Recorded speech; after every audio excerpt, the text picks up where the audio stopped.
Welcome to the Fabric of America, the podcast that celebrates small businesses and the remarkable stories that weave our communities together. We're your hosts, Melissa Otto and Matt Banover. Matt is a fashion designer passionate about storytelling through style. And Melissa is a seamstress on a mission to make sewing cool again and inspire the next generation. We sit down with small business owners, artisans, and dreamers to uncover the stories behind their brand, what inspires them, challenges them, and keeps them creating. Because we believe that behind every idea, every design, every stitch, there's a story worth sharing. So grab a drink from your favorite local shop and join us as we weave together conversations about passion, perseverance, and the power of small business. We just had such a great conversation with Rebecca Schoneveld. Schoneveld. Okay, let's start again. It's actually funnier that you mispronounced it, so we're not going to edit that out. Right. Rebecca Schoneveld. We'll keep this in the blooper I'm going to reel. also leave it in there because the last time she actually did a wonderful Zoom call with my Stitch Collective, and I was like, please say your last name again. Like, I was just so lost. So. Yeah, exactly. Yes. All right, so Rebecca, you knew her. Yes. So, my first time I met her. I got to know her from the bridal wedding industry, wedding dress circle from trade shows and things like that. And I knew of her brand. And I really honed in on my gateway to her was her being very vocal, in fact, about size inclusivity. Yeah. And I really liked that she had these really great brand values, put them at the forefront of her marketing and things like that. And I thought she really kind of talk the talk and walk the walk. And I had asked her to be part of a designer panel that I had put together for the Stitch Collective to just have a dialogue between those of us who sew and those who design and create. And Rebecca was coming from a really neat perspective of having some design sense and background in her family life and from school and all this stuff. So I felt like she was really intuitive about the craft and really cared a lot and wanted to have and continue that dialogue. And that just always stuck out to me. That's awesome. And I mean, you said vocal. She is a talker like us. She is. It was a great conversation. In the arena with us. Definitely. She's the best. She fit in great with us. I loved everything that she talked about with manufacturing and kind of really showing the backdrop of this whole industry and decisions need to be made, but also things aren't binary. Yeah. If it's made overseas, it doesn't mean that's made in a chop shop. It doesn't mean that it's bad. Yeah, exactly. There's gray area, and it's on the responsibility, yes, of the consumer to do the research, but also it's on the responsibility of the business owner to highlight that. Right. And to show what that means. Their supply chain. And we really resonated with that. So we really hope that you enjoy this episode with Rebecca. Hey guys, I'm Rebecca Schoneveld and I'm a bridal gown designer. And I used to be based in Brooklyn. I started my business in Brooklyn, but during COVID, I relocated everything up to Westchester County. So I'm currently about 45 minutes, 1 hour north of Manhattan on the Hudson River in Dobbs Ferry.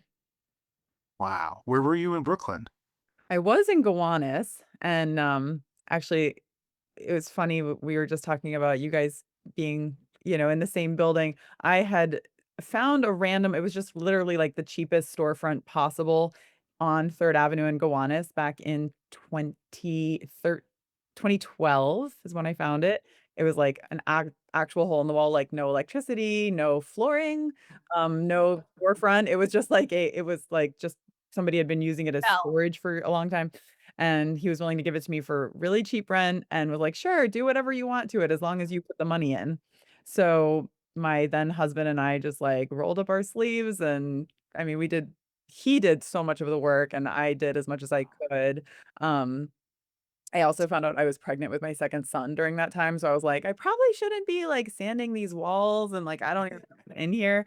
But so then I started this one little storefront in Gowanus, and then people started being I remember the UPS guy being like, hey, you're really changing this neighborhood. This is we have not had anything like this here. And bit by bit, there was another designer actually around the corner from me that she was there first, but she was in a shared art studio space around the corner.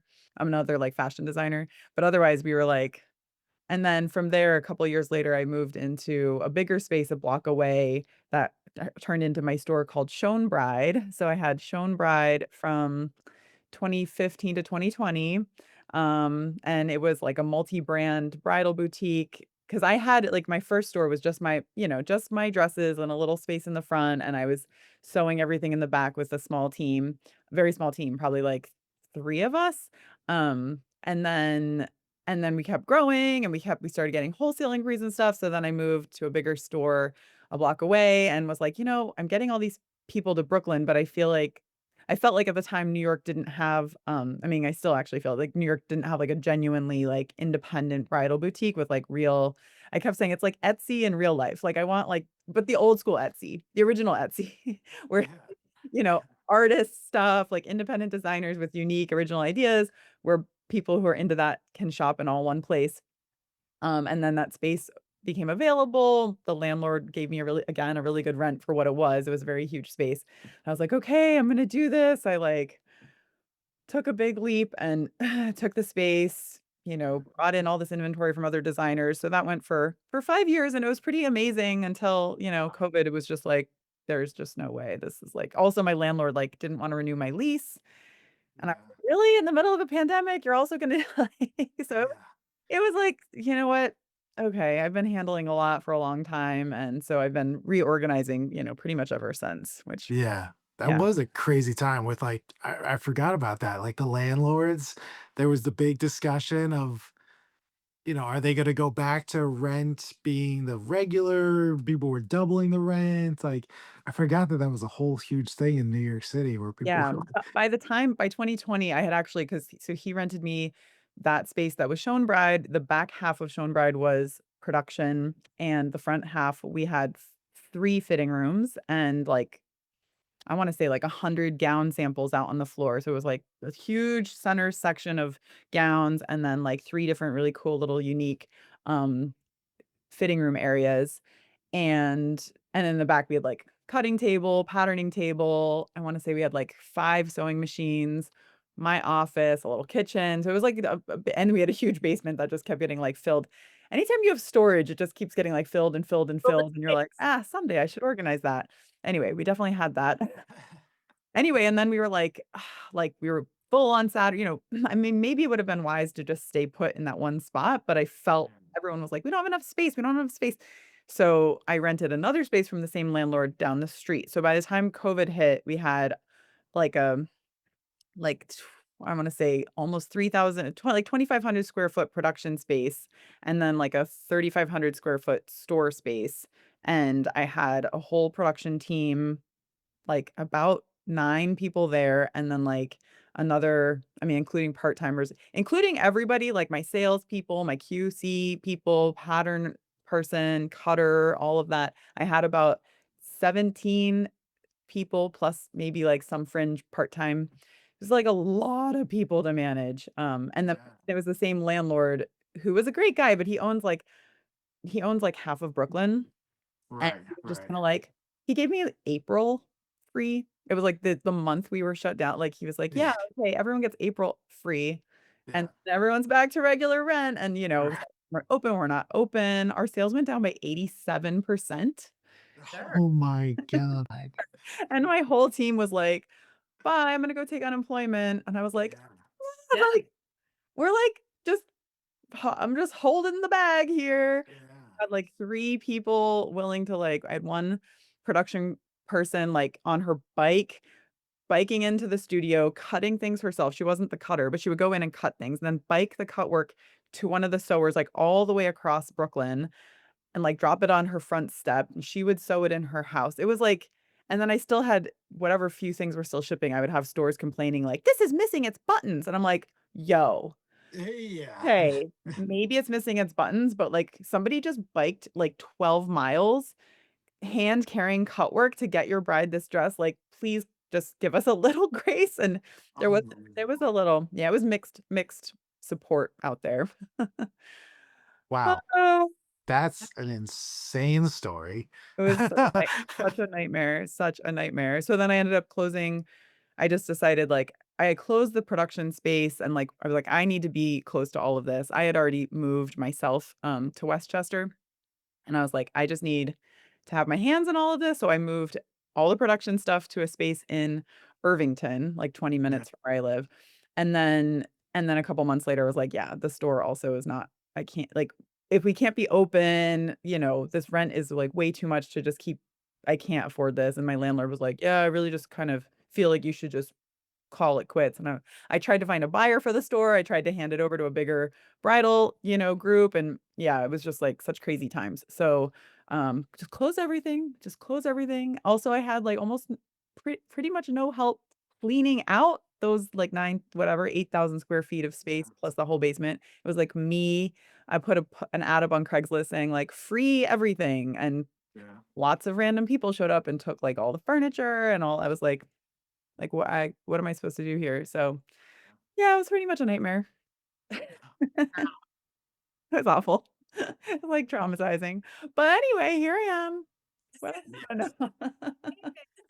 If anything, I'm definitely, like, a survivor type, and, um, when I first, I'm a storyteller too, so you guys have to just interrupt me and ask questions because I will just talk for like, I can tell you so many stories. I would just say when I first was, going to school for fashion design, I started at FIT in August of 2001. So also like 9/11 happened 3 weeks into my Wow. fresh-faced New York City experience. It's just like so much trauma. Anyway, so I went to FIT and I had internships all through college, and I was always trying to get like part-time jobs in the industry because I was broke and I wanted experience. And so many older people in the industry I would meet were like, "You're so nice and smart. You should go do something else. If there's anything else you're remotely interested in, you should go do that. This is Yeah. not the time to get in this industry. Wow. You seem like a nice person. Just" I was like, Mhm. I feel like there's a better way. I feel like it doesn't have to be all doom and gloom, which is true, but they were also right that it is extremely challenging. And I am a very gritty person, so I was like, Yeah. I'm gonna just go survive and figure it out. Uh, What were they saying that, like, your personality wouldn't vibe with? Like, what was the dream you were coming in with, and they were saying, like, "That's not how this works." I mean, I think for sure, like all through my very first internships, even before college, through college, first jobs, like all along the way, and even still today, I think that I'm like a humanitarian, like, I really care about people, and the Yeah. industry is pretty much built on slavery, Yeah. and, like, Yeah. I also really care about the environment, and this industry is extremely wasteful, like, if they're not forced to do better practices, then they just don't. I also really care about art, and this industry is built on stealing art, so Yeah. So, Yeah. why do you do what you do? No, great I'm question. I'm Great segue. that when you and I first started talking, that was the thing that actually stuck out the most to me about you and about the Rebecca Schoneveld brand was that you had this air of actually caring about Mhm. all the processes that went into getting your collection to show and into stores. And even something like so simple as size inclusivity. Like, I Mhm. feel like you're someone who was kind of like doing it before it became a buzzy thing. And now that's like a very important highlight of your collections and of your marketing. And you really like put that at the forefront. You and I have talked a lot about the sewing trades and about the people. I would love for you to share with the listener too, because you have a little bit of like a background and a knowledge of the trade. So just for the listener who Yeah. doesn't know your bio, give them a Yeah. Why don't they know my bio? I know. I actually have very little, every once in a while, actually for a course I'm taking, a writing course I'm taking, they were like, Google yourself and see what you find. And I'm like, oh, I mean, but I Googled myself and it's like everything on the internet is just like dresses for sale, dresses I've made, dresses. And there's very little about my life story. So it is kind of, except for some like old Etsy interviews, which some of those were very good. Um, so yeah, so I grew up sewing, I'm and which even for our generation, it's like weird to grow up sewing. I was pretty much the only girl in my high school who sewed. I made my own prom dress. I made some friends' prom dresses. I sewed like in high school, I sewed for side money, like fleece skirts and like cool little like, it was the late 90s. So everyone was wearing like little tube tops and these like grungy like sweat skirts that I made. And it was great. I made some good money off that. Um so I definitely always grew up like understanding that sewing is a skill that can earn you a living and just loving the headspace of like creating something. And I would always go to thrift stores and like I couldn't really afford regular stores. So I love thrift stores though. And also back then nobody knew how good, it was like the unmined r- richness of like, oh, this whatever, like some feathered dress from the 70s that was like $7 and you're like, ah. So I definitely grew up with a lot of like deconstruction, reconstruction, making things just out of like for my own satisfaction. Um, and yeah, and then, like, all along the way, I've always like, even when I entered design school, I was like, "Ah, this industry is rough." Like, it is, like, it's sorta soul-sucking, and I felt very like, maybe I should I've always had this, like, push-pull of feeling like, "Look, I love this. I love so much making something beautiful that makes a person feel great." Like, it's a technical craft that brings an emotional reaction, and there's not a lot of places it is a little bit like being a chef or a musician, where you're like which are also very difficult industries to try to be professional in, where you're, like, making something special in a really, like, detailed way that makes somebody, like, experience some kind of magic. So, I've always just tried to focus on that, like, keep Mhm. that at the center, and it was around 2016 that I always was like, "Of course I'm size inclusive, what do you mean?" But really recognizing, like, gaining more maturity as a business person about and a brand that like, "Oh, I need to invest in this, I need to figure out how to do it as best as possible, and I need to actually, like, open my mouth and speak to it, and, like, hold on, like, this is really like, these people are being treated in a really marginalized way, and that's just, like, bullshit." So and I do want people to be able to come into my store and I don't have to feel embarrassed, like we don't have samples for them to put on and, I do love everyone and I want them to feel my love. You do that by showing them you prepared for them, right? So, I've also always really tried to be, like, as environmentally responsible as possible and as ethical as possible and all of that, but I feel like those it gets so complicated and there's truly no perfect way to do anything. There are some better ways and there are some, like, way worse ways, but, like, mostly it's a mixed bag of, like, middle ground.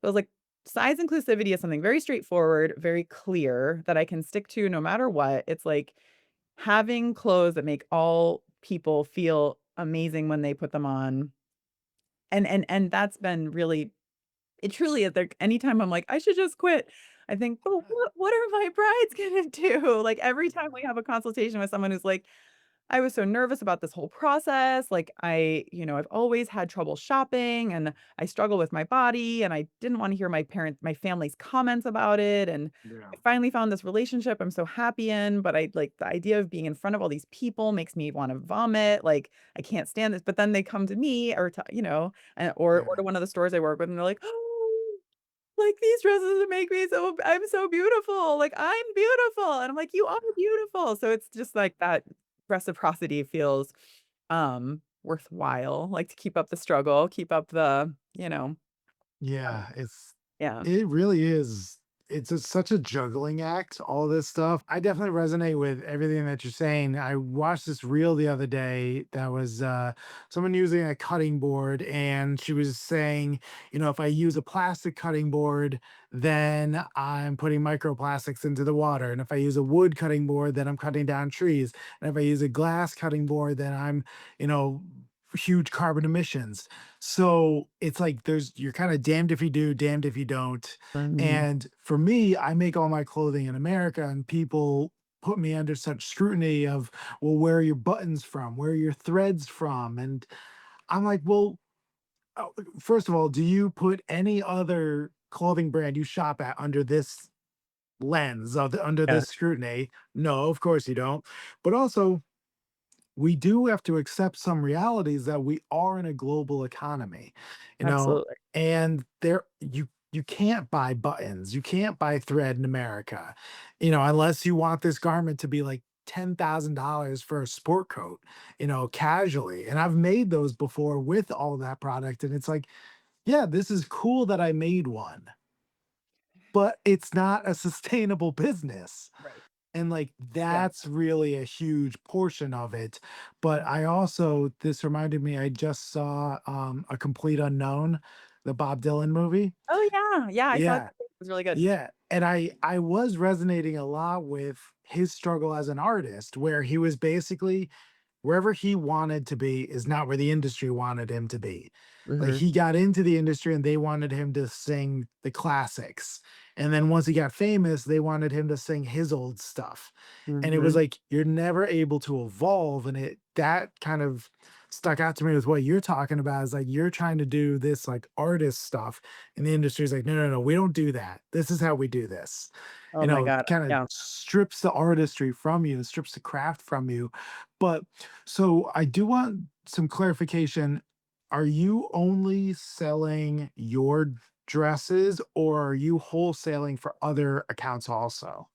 So, so first of all, I also have, like, so many thoughts in response to all the things I'm like, um, We've but got time. we have time, we'll cover it. So first of all, yeah, to clarify, I am so during COVID, I let go of all the other brands that I was selling. I don't sell any of the other, those other independent designers anymore. I was like, I gotta focus on one. I was like, I have a retail store with all these brands that I'm buying for, manufacturing my own dresses and selling my own dresses retail, and then manufacturing and selling our dresses wholesale. I was like, I need to pick only 2 or maybe just 1. So I also at the time, like since about 2017, I had started making about half of our collection overseas with I had found this one family-owned factory in India, in southern India, who stood out to me as different from other factories because they're just really small and they're, you know, owned by this brother sister. It's, a real family operation. It's also not in like the center of Delhi. They're Yeah. actually like way outside of the garment industry. Um and they immediately invited me to come visit, and I did Mm. actually, like, really I was like, "You know what? I love traveling." So I went and spent 2 weeks with them in India and was like, "Oh my gosh, this is, like, kind of what I wish my team could be," like a whole Yeah. room for cutting, a whole room for embroidery, a whole room for sewing, a whole fabric storage area, and, Just like don't have in America right now like a anymore. dedicated team of cleaning people just going around cleaning all the time, like, wow. I'm like, "We don't have that. We definitely do Yeah. not have that." How Um, did you find them to begin with? How did you make that connection? um, they, so I'm always being approached by manufacturers, like, I constantly get sales emails and, WhatsApps and everything. Um They just were persistent like some of the other ones, but then they also, like, mailed me a DVD of their art, and I was like, "Physical mail, that's kinda cool." And then the owner was visiting New York and was like, "I want to just come meet you." I'm like, "Okay, okay," and then when I met him, I was like, "Oh, he went to school in the United States, he really understood our culture." I've worked with other Indian factories in the past, not for bridal, but for other businesses, and I was really wary of how many things can go wrong, like cultural miscommunication and but I was like, "Okay, I appreciate that you understand American like work style, communication." Um his prices were really good, the quality seemed nice. I was just like, "I think I could give this a try," and it was kinda like, "Oh, what's the harm of trying a couple styles? Oh, that was good. Okay, let me just go ahead and, like, sure, take a trip, see how Yeah. this goes, and then, like, build from there." And those the first couple seasons were there was a lot of learning curve, and I was the 2nd brand that they had started sewing for. They'd always done embroidery, but I was only the 2nd brand they started really doing all this full sewing and everything for. The other one was another major brand, so I was like, "Okay, well, they're already working with this other major brand who's helping them get their feet wet and everything too." So, we've definitely, like, grown together over the years and definitely have had our ups and downs. Yeah. A lot of times where I'm like, "Yes." Like, I have, especially during COVID, I moved a couple styles to China to, again, like a family-owned factory, and I Yeah. know the, the owner's brother lives in Queens, and I work with him. So, and I'm gonna say, like, they have come out very, very clean, very accurate, very fast, and Yeah. all the fabrics right there, and they're like their pricing is this pretty much the same. So I'm like, "Oof," but I really do I'm like, I can never just, like, fully abandon this team in India because, Yeah.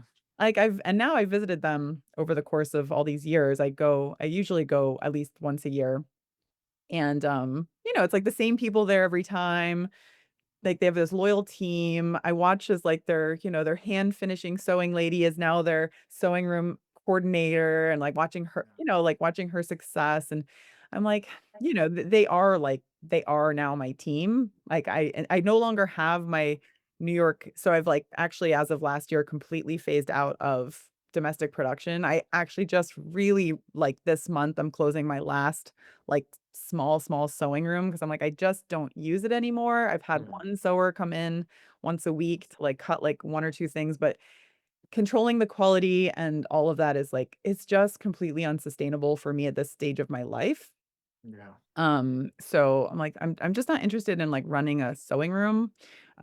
Certainly not at the scale and the quality level that we had to have before. So yeah, so now I'm, like, working almost completely with this one.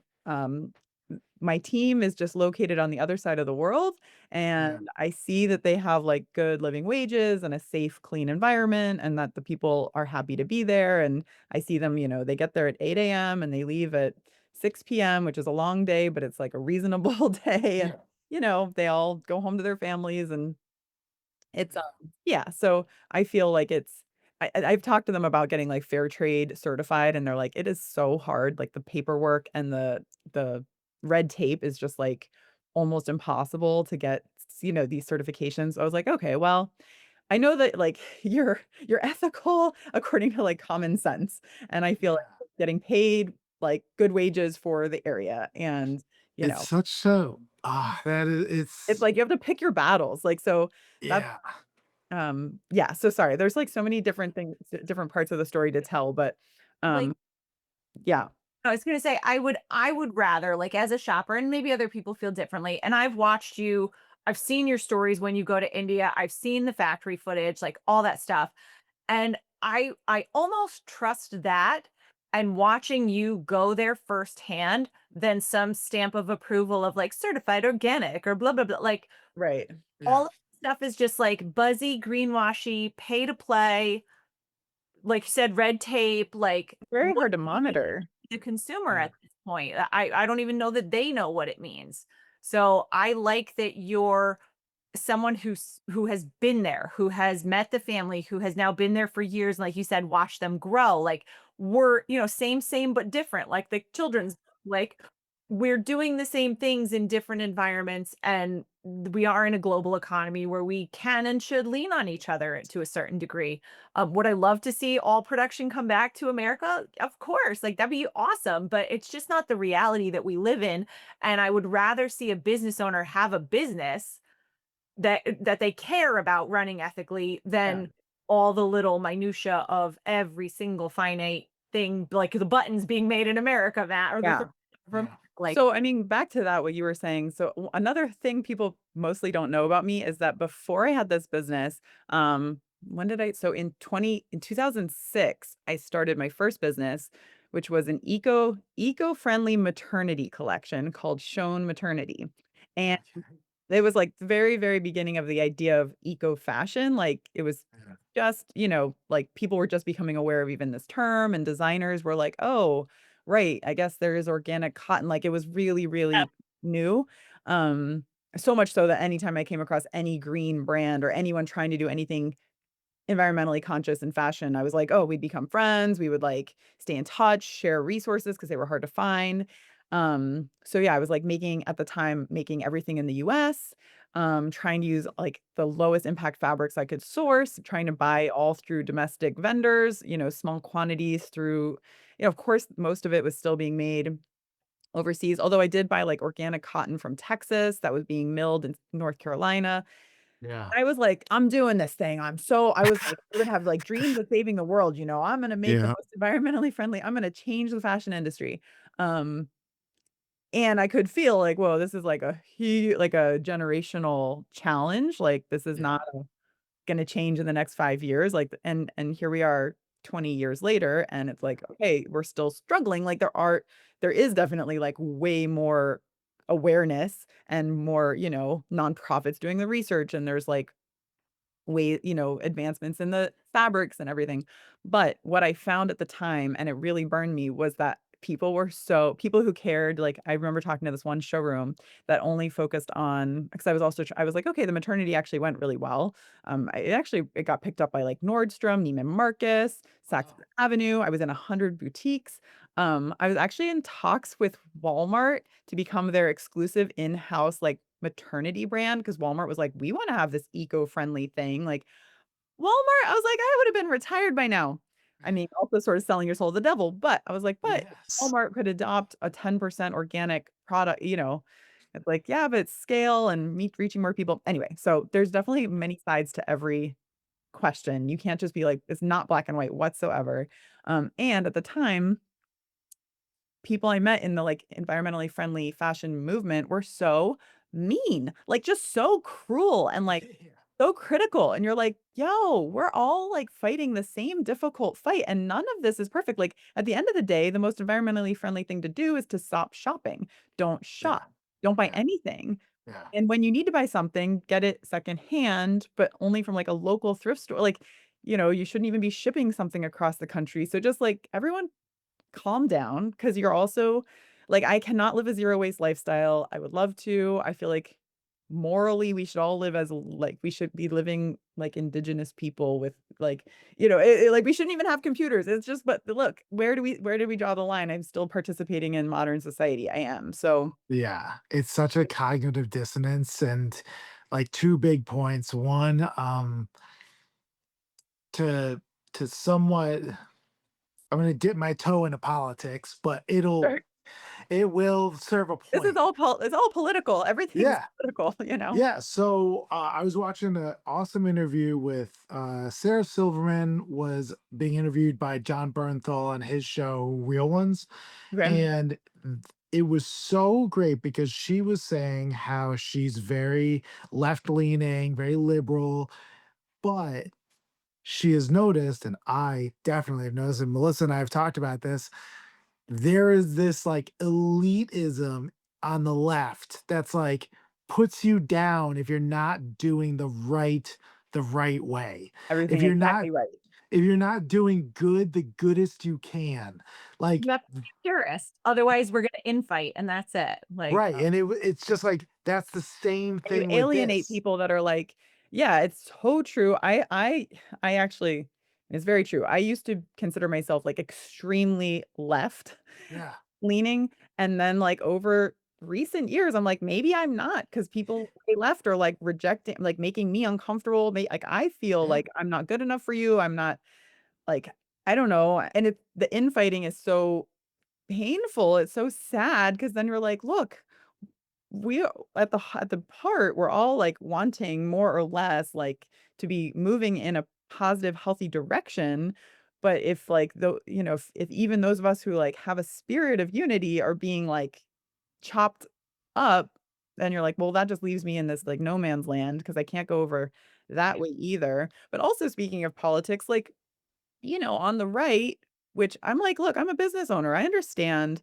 the importance of economics and all of that stuff." Yeah. But, like, if you want to have the domestic production and you wanna bring jobs back to America, we need to have like, laws changed that make it possible for people like us to employ people, have a factory, have Yeah. a sewing room, like, why are our, payroll taxes so high? I have zero economic or, like, tax incentives to employ a room full of sewers in America.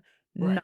Like, it should be almost, like, free for me to do that because it's already such a difficult job, and you're Yeah. managing all these people with all different languages. Also, there's no visas, like, I'm finally finding and when in Brooklyn, I would finally find someone with enough skill to do the thing I needed, and they wouldn't have the right papers, and they'd be like, "Just Yeah. cash." I'm like, "I cannot do that Yeah. whatsoever. Never, Yeah. never." And you're like, "You know what? Even here I am willing to, like, slave away to bring this art, like, preserve this art in our country, in the garment industry, but it's, like, literally impossible." And, at the time, like, back in 2019 when we were, like, at our peak and had all that sewing, and I had all these great people, I loved my team, I thought we'd really done a pretty good job, like, setting everything up, and it was extremely difficult and extremely, like, physically taxing. You have to be so on it, and my take home profit was, like, so low for the amount of responsibility I had and for the risk that I had was, like, when a disaster hits, like a pandemic, I'm the one completely financially responsible, and I Yeah. was like, I'm making, like, the same as my production manager here, and I'm responsible for this whole ship." The government is all talk, no walk on that, Yeah. and I get so angry. I mean, I'm still pretty dang left, and, like, these days, I'm, like, again, like, really, really left. Sometimes, Yeah.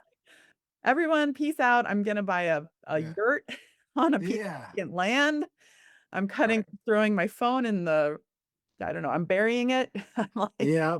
Yeah, but then if you do that, you're gonna get yelled at for putting microplastics in the ground, you I know? absolutely will. But, I mean, like, the microplastics thing, by the way, is scary. Like, oh, that's it is like I would say, by the way, so get a bamboo cutting board. Just call it yes, yeah, it bamboo is cutting board. it's so terrifying, but all that to say, like, I have this very difficult I wrestle with this a lot in my mind where I want to, on one hand, promote and talk about how all my clothing is made in America.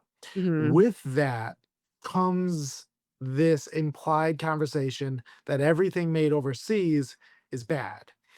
It's Right. not, Mhm. yet I am fighting such an uphill battle that I can't even acknowledge that, yeah, there are family owned stores and there are family owned production overseas. And Yeah.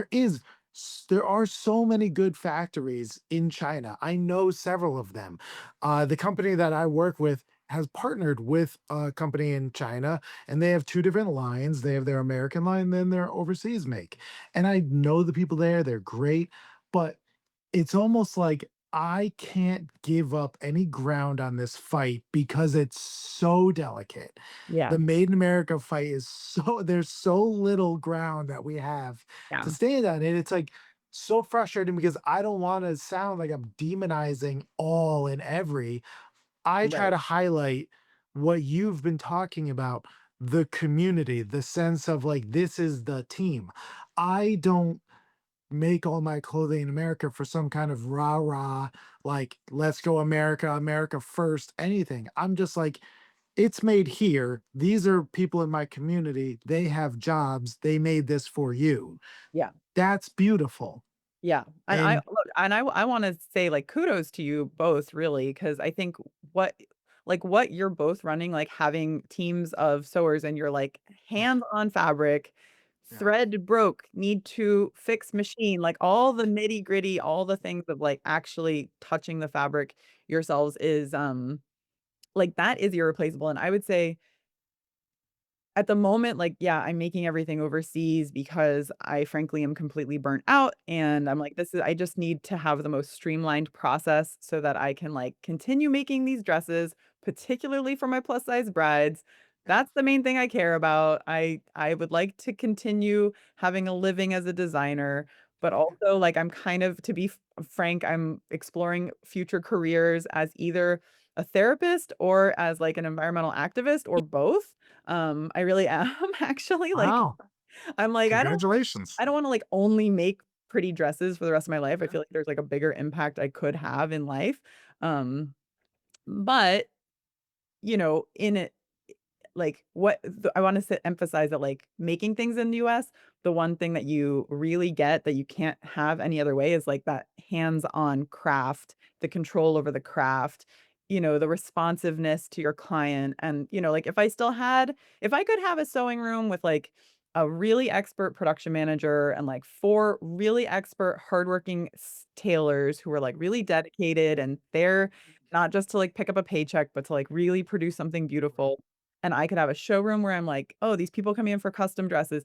It's a beautiful, like, it's such a it's a difficult dream, but it's a beautiful dream, and, like, I think the creative satisfaction of having fabric on a person, fabric on a dress form, fabric on the machine is, like, so wonderful, and, like, that's the art and the craft, and I am missing that, like, I only get that when I go to the factory all the way on the other side of the world, and then I'm like, "Oh, it's so nice to have, like I can, like, adjust the embroidery right there, and I can drape the thing right there," and it's annoying to have to do everything on a screen, but I'm just kind of, like, grappling with the reality of life and where I am Right. and all of that, and I did do it for, you know, like, almost 20 years, so I'm like, "It's okay to have seasons in life," and I think what you guys are doing I also was never that motivated by, like, protectionism, like, I don't like Made in America just because it's like, "Oh, we don't wanna support anyone else in the world," like, I Right. we do live in a global economy, and, like, giving Yeah. good jobs to people in India also is good work. Yeah. Granted, I would yeah.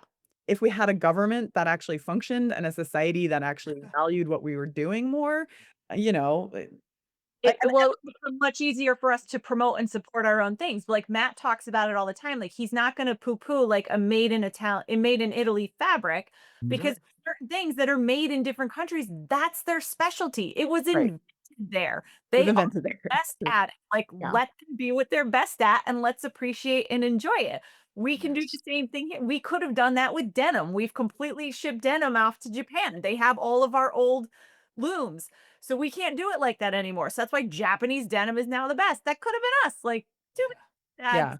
Yeah, and, like, I always dreamt of making embroidered things, and to do really beautiful embroidered things, you go to India. Like, they invented embroidery, they've Yeah. been doing it for, like, 10,000 plus years, whatever, like, it's like they are the experts at it, and the people who do it are like, we don't have that here, unless we have Indian people here, but, like, we just don't really have that here. So, certain techniques for sure, yeah, and fashion has always been global, by the way, like, ever since the Silk Road, you know, Yeah. Europeans imported from Egypt their linen and, like, it's never been, um so, yeah, Well, like, the sort of, like, historic protectionist thing. I do believe in shopping local, and, I do want, like, clients who are interested in coming to work with me knowing that, like, you are supporting a local business still, and you are still supporting, like, a woman-owned business, and I still have my own small team here, and we're supporting, like, a great team there as well, but it's like it's different, like, it is still different from just going to, like, a big box store or, like, Anthropologie yeah. store. It's just like the That there's still a big, big gap between right. what That's I'm actually doing that and what they're doing. Yeah. that perfectly speaks to um I think 2 days ago I was having dinner with a friend and she was asking like what's your end goal? What's your big point? Mm. What's all this working toward? And she was like, "Do you want to have a runway? Do you want to have like a flagship store in New York City?" And I was I had to think about it, but I really just came down to I feel that my existence is fully to change people's mindsets on where and how to shop.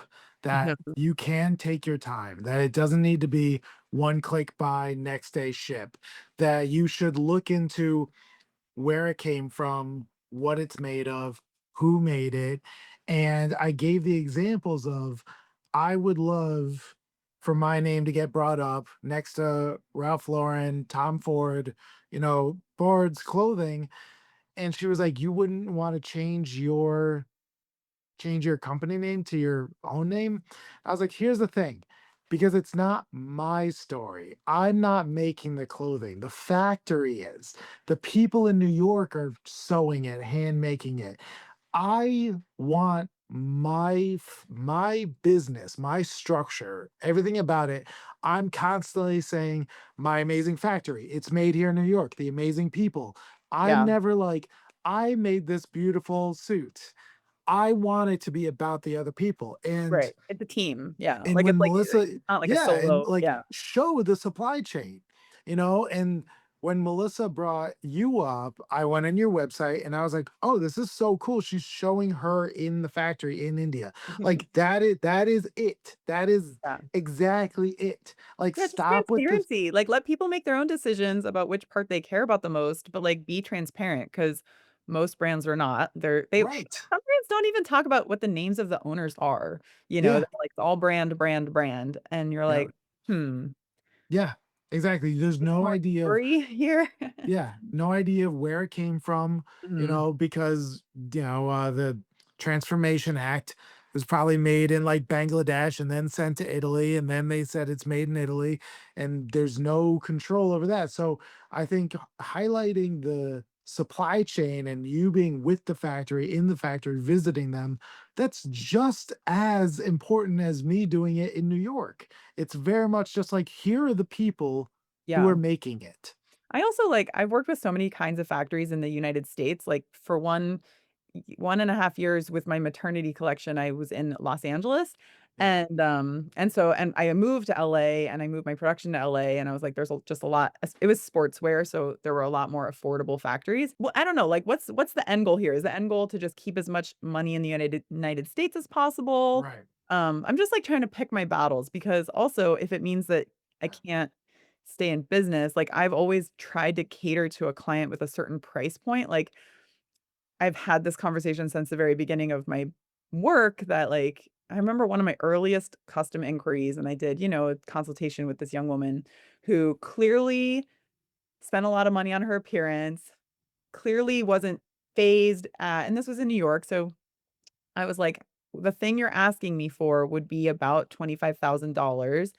I don't even feel comfortable doing it because you're trying to copy a French designer and their price is $35,000. You should just if you can spend that kind of money, go get it from Yeah. the designer, fly to Paris and get it from them. And she was like, "Ugh, but the flight is so inconvenient."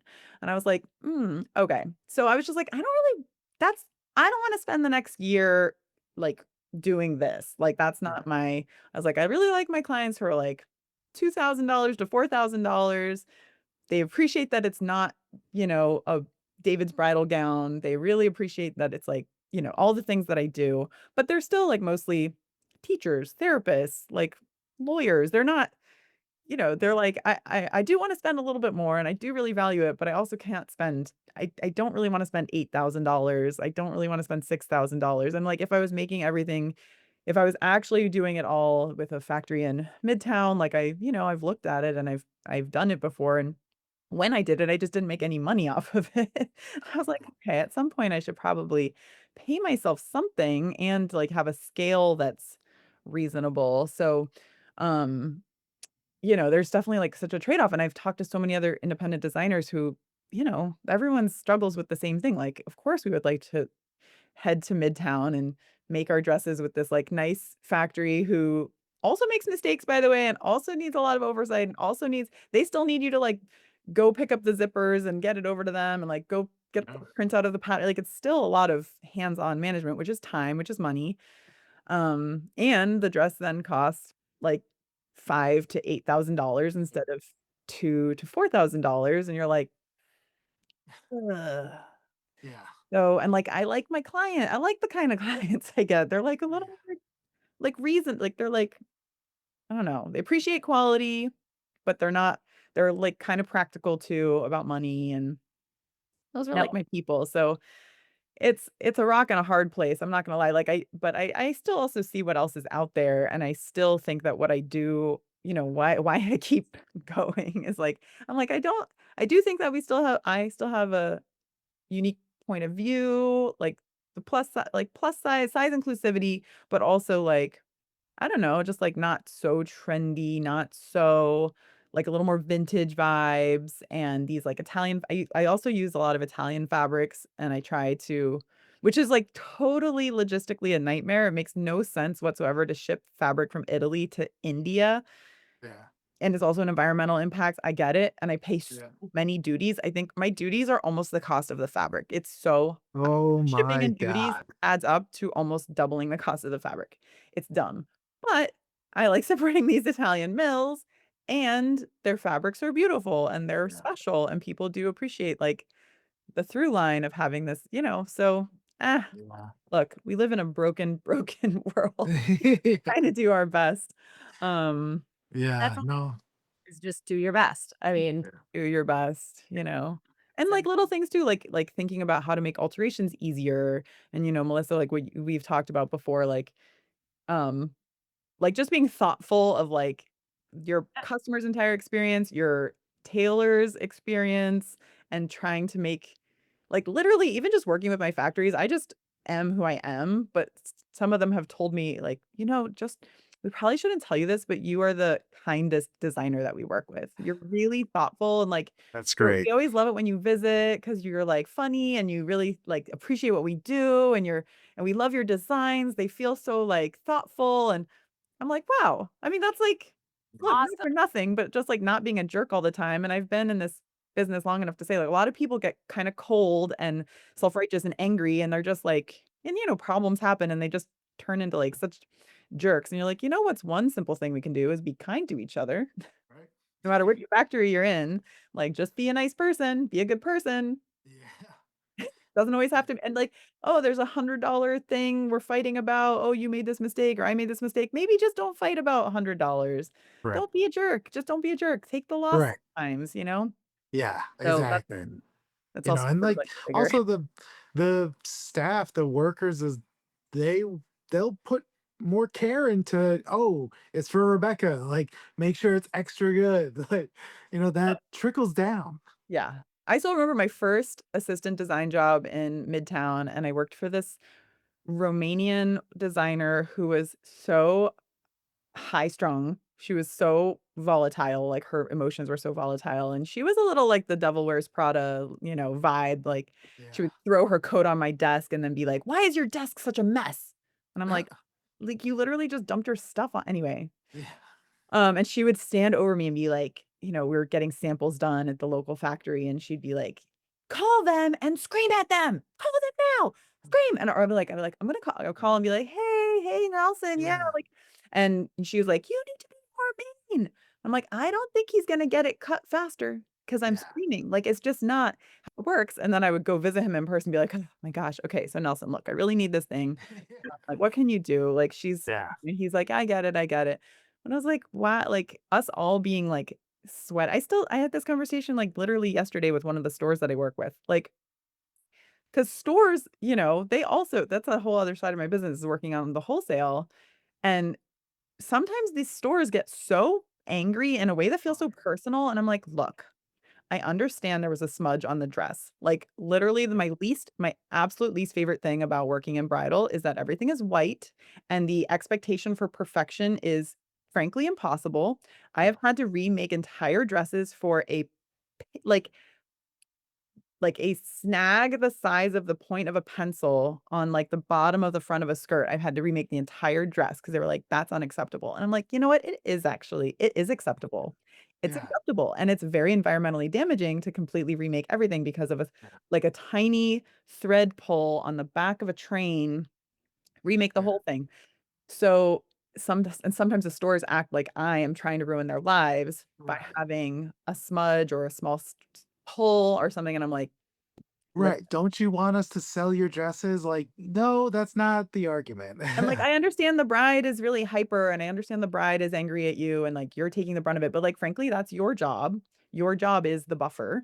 So, I know she's yelling at you. They yell at me too. Yep. Just or, you manage literally the job of a bridal store is to manage bride's emotions. That's their main and then to get the stuff in as quickly as possible, but, you yelling at me or being, rude about it is not gonna help this get resolved. You get the same the same outcome of "Hey, can you please make sure that this ships within this week?"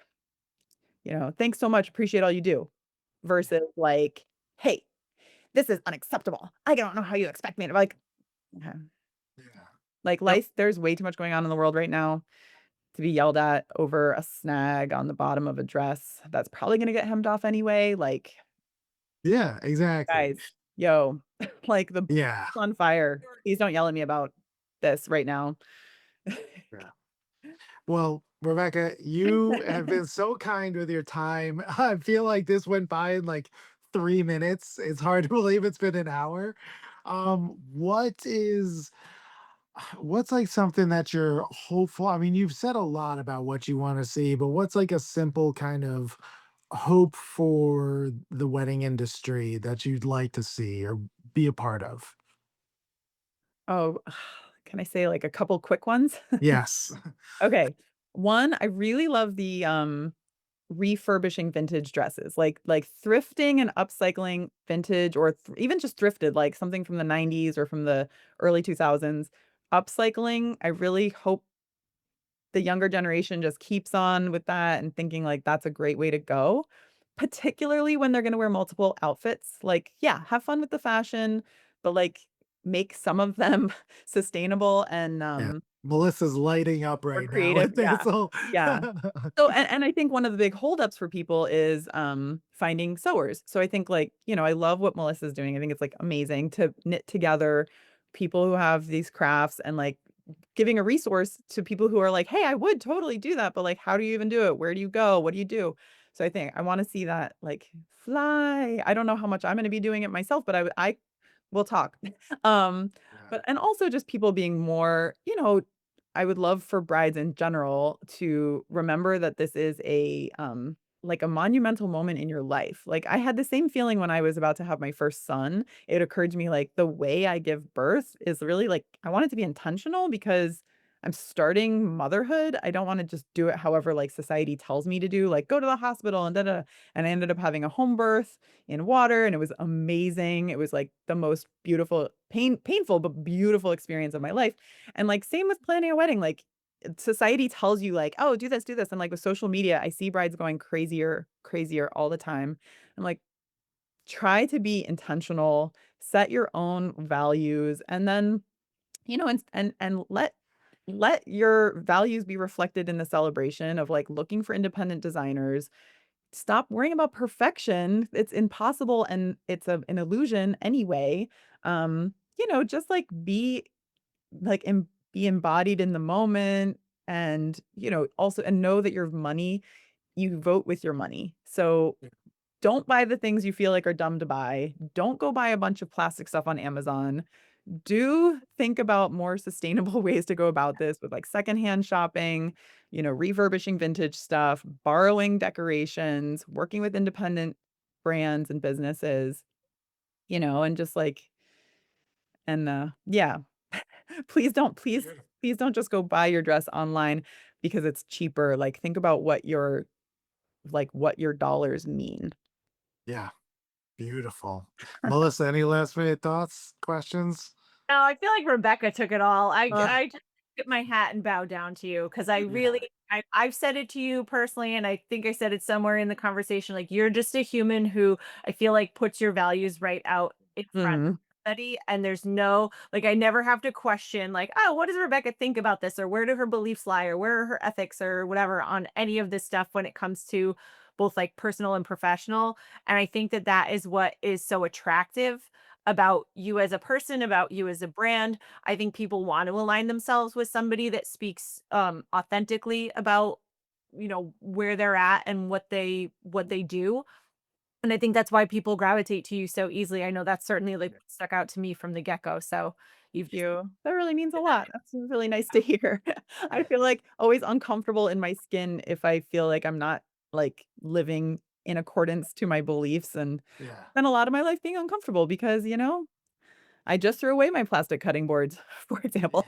Nothing because nothing in life is perfect, but thank you for saying that, that means a lot, and, I'm happy to come back and have more conversations with you guys, and also, I really think that collaboration and being in community is really essential to, like, survival at all and, like, having any kind of sense of, like, how do we keep moving forward or how do we so, literally, like networking sewers together and sending brides, like, promoting ideas that we wanna see happen, sending people for their custom coats, I love this, custom suits and stuff, so, anyway, I appreciate being here, talking to you guys, it's really great.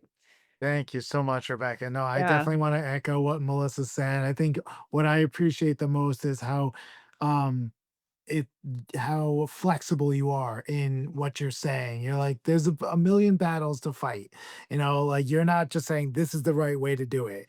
You're like, listen, life is not black and white. Life is in the gray. And that's something that is probably the biggest takeaway I think people need to think of more when they're making decisions is like, Yeah.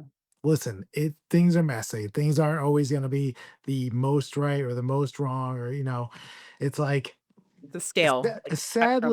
sadly, life is like the SAT test. You basically have to pick the most right answer. Like, you know, just it's not the absolute. It's just, is it not as wrong Good as some of the other ones? answer. So I guess that test was True. really preparing us for something. But So Rebecca, true. thank you so much, and thank you to the listener for tuning in to another episode of The Fabric of America. Thank you guys. Thank you so much.